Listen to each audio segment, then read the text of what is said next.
સમગ્ર ગુજરાતમાં સ્થાનિક સ્વરાજની ચૂંટણીઓના પરિણામો પછી જે આખી ચૂંટણી પ્રક્રિયા દરમિયાન અને પહેલા લોકોમાં સરકાર સામે નારાજગી હતી, ચારે તરફ ભ્રષ્ટાચાર, પોલીસ અને પ્રશાસનના ગેરવહીવટને કારણે લોકો હેરાન પરેશાન હતા અને એની સામે પરિણામો વિપરીત આવ્યા.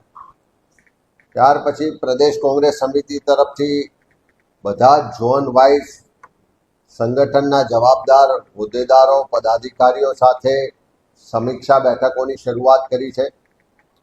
ઉત્તર ગુજરાત, મધ્ય ગુજરાત અને દક્ષિણ ગુજરાતની બેઠકો પતાવ્યા બાદ આજે રાજકોટ ખાતે સૌરાષ્ટ્રના 11 જિલ્લાઓ અને 6 મહાનગરોને સંગઠનના પદાધિકારી અને હોદ્દેદારો સાથે સમીક્ષા બેઠક કરી રહ્યા છે. જે રીતે બધા જ ઝોનમાં એક સૂર ઉઠ્યો, એક કોમન વાત આવી છે કે લોકોમાં ખૂબ નારાજગી હતી, સરકાર સામે ખૂબ ઉગ્ર રોષ હતો, પણ જે ચૂંટણી પ્રક્રિયા પારદર્શક રીતે થવી જોઈએ, ન્યાયિક થવી જોઈએ, લોકો કોઈ પણ જાતના ભય વગર ચૂંટણી પ્રક્રિયામાં ભાગ લેવા જોઈએ, એનાથી વિપરીત પોલીસ અને પ્રશાસનનો દુરુપયોગ કરીને પહેલા ઉમેદવારી ફોર્મ ભરતી વખતે પોલીસ અને પ્રશાસન દ્વારા અનેક ઉમેદવારોને ડરાવવામાં આવ્યા, દબાવવામાં આવ્યા, ધાક ધમકીઓ આપવામાં આવી. ફોર્મ પાછા ખેંચાવવાની પ્રક્રિયા દરમિયાન પણ આપ સૌએ મીડિયામાં જોયું હશે કે આખા ગુજરાતમાં જે રીતે પોલીસનો દુરુપયોગ થયો, જે રીતે પ્રશાસનનો દુરુપયોગ થયો, કે ગુજરાતના ઇતિહાસમાં પહેલી વખત પોલીસ જાણે ભારતીય જનતા પાર્ટીનો ખેસ પહેરી લીધો હોય એવી રીતે કામ કરતી જોવા મળી છે. આ સમીક્ષા દરમિયાન અનેક રીતે રજૂઆતો મળે છે કે ક્યાંક પોલીસ દ્વારા, તંત્ર દ્વારા પૈસાની રેલમછેલ, બુટલેગરોને, અનેક આરોપીઓને જેલમાંથી છોડવામાં આવ્યા અને એના દ્વારા પણ મતદારોને પ્રભાવિત કરવામાં આવ્યા. સાથે સાથે ક્યાંક ઉમેદવારની પસંદગીની પ્રક્રિયામાં, ક્યાંક કોઈ સંગઠનની જે કામગીરીની પ્રક્રિયામાં કે બીજી પણ જ્યાં નાની મોટી ક્ષતિઓ રહી, ચૂક રહી, એની પણ માહિતી લઈ રહ્યા છે. જ્યાં પણ પક્ષમાં રહેલા લોકોએ પક્ષના ઉમેદવારોને હરાવવાનું કામ કર્યું છે, પક્ષ વિરુદ્ધ કામ કર્યું છે, એની પણ માહિતી લઈ રહ્યા છે. અને જ્યાં જ્યાં સંગઠનમાં કમી છે, જ્યાં જ્યાં પક્ષના જ કોઈ આગેવાન કે કાર્યકરની કમી રહી ગઈ, ક્યાંક ચૂક રહી ગઈ, ક્યાંક પ્રજામાં જવામાં, કાં તો પ્રજાનો પ્રતિભાવ કે આશીર્વાદ મેળવવામાં અમારા તરફથી ક્યાંક કચાશ રહી ગઈ, આ બધા જ મુદ્દાઓ પર વિસ્તૃત રીતે સમીક્ષા થઈ રહી છે. ને હું માનું છું કે આજે સૌરાષ્ટ્રની સમીક્ષામાંથી જે સૂર ઉઠ્યો છે કે ભલે પરિણામ એટલું અપેક્ષા મુજબનું ના આવ્યું, પણ કોંગ્રેસ પાર્ટીના કાર્યકરો, ઉમેદવારો, પોલીસ, પ્રશાસન, સરકાર, પૈસા, દારૂ ને તમામ જે અસામાજિક તત્વો હતા એની સામે મક્કમતાથી લડ્યા છે. લોકો એક વિશ્વાસ મૂકીને કોંગ્રેસના ઉમેદવારોને અનેક જગ્યાએ જીતાડ્યા પણ છે. અનેક જગ્યાએ નગરપાલિકા, તાલુકા પંચાયતમાં અમારી બહુમતી પણ આવી છે.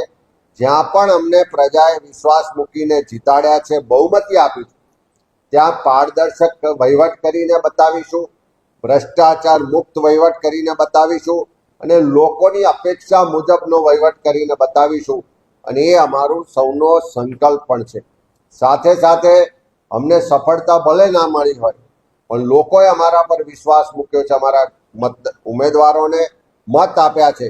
એવા તમામ જગ્યાએ જવાબદાર વિપક્ષ તરીકે જ્યાં પણ પ્રજાના નાણાંનો દુરુપયોગ થતો હશે, જ્યાં પણ તંત્ર દ્વારા ખોટું થતું હશે, ભ્રષ્ટાચાર થતો હશે, એ બધી જ જગ્યાએ પ્રજાનો અવાજ બનવાનું કામ એક જવાબદાર વિપક્ષ તરીકે કોંગ્રેસ પાર્ટી કરશે. આવનારા દિવસોમાં આખા સૌરાષ્ટ્રમાં જે ખેડૂતોના પ્રશ્નો છે એના માટે મૂવમેન્ટની શરૂઆત કરવા જઈ રહ્યા છે. જે યુવાનોના રોજગારની વાત છે એ મુદ્દાઓને લઈને પણ અમે લોકોની વચ્ચે જવાના છે. અને ખાસ કરીને જે ચારે બાજુ ભ્રષ્ટાચાર ચાલે છે, ગેરવહીવટ ચાલે છે, એને ખુલ્લો પાડવાનું કામ પણ કોંગ્રેસ પાર્ટીના કાર્યકરો અને અમારા ઉમેદવાર જે રહ્યા છે બધા જ લોકો કરવાનું આજે નક્કી કર્યું છે. સાથે સાથે આખા ચૂંટણી પ્રક્રિયા દરમિયાન જે પોલીસ અને પ્રશાસનના લોકોએ, જે બિલ્ડરો હોય કે મોટા ઉદ્યોગપતિઓ હોય, એ લોકોએ ભાજપનો હાથો બનીને કામ કર્યું છે, ભાજપના ઈશારે કામ કરીને અને કાર્યકર તરીકે કામ કરીને લોકોને ડરાવવા દબાવવાનું કામ કર્યું છે, મતદાનને ચૂંટણી પ્રક્રિયાને પ્રભાવિત કરી છે.